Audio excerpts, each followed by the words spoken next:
I knocked another one off the video nasty list. We're talking about the Driller Killer.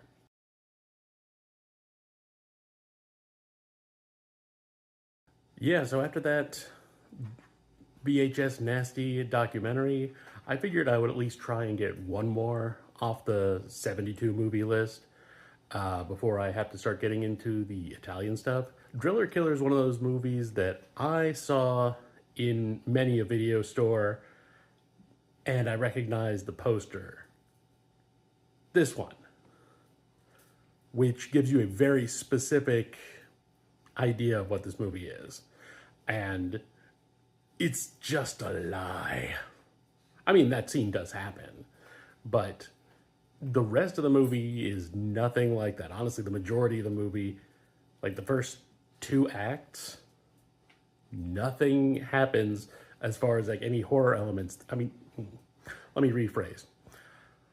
There is some horror stuff, but it's really more like fear of oneself as opposed to anything externally horrific. Like our protagonist is also the villain of the piece. He's not likable from jump. He's like an artist in the bad old days of New York City, and he's working on this huge piece of art that he's trying to sell. I'm like, all right, I get how that would be very stressful, but he's got two roommates. He's essentially like in a polyamorous relationship. His girlfriend, Carol, also has a girlfriend, Pamela, and the three of them live together. And I was like, oh, well, that's cool. That's very 70s of you. It was an unexpected element in this movie, which of course it being filmed in the 70s means that there was nudity. So be prepared. There's not a ton of it. There's just the one scene. It is mainly salacious.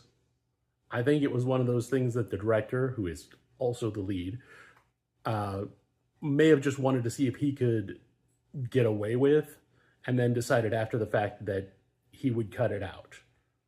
But it's in the version that I saw, which is apparently also the Blu-ray version. I mean, it is very like old New York, and in that way, it's kind of interesting to see that instantly brings the grime and the grit to it.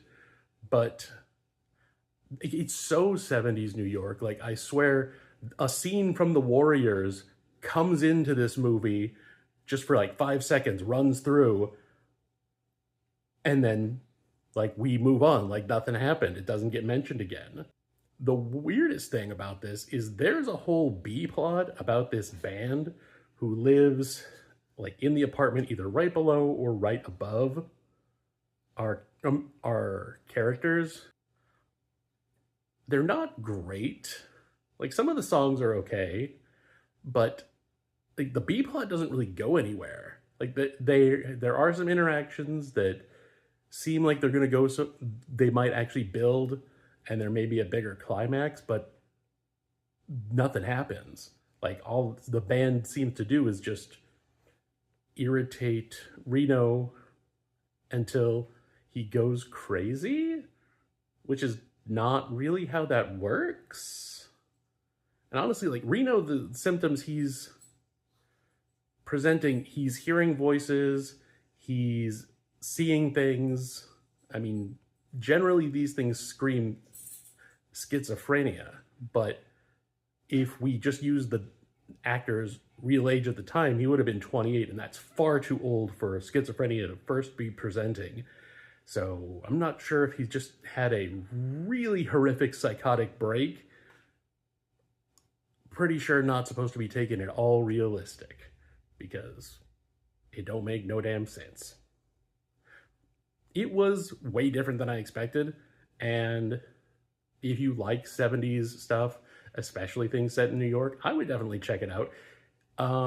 It is real weird, especially once they get into the kills. The kills themselves aren't...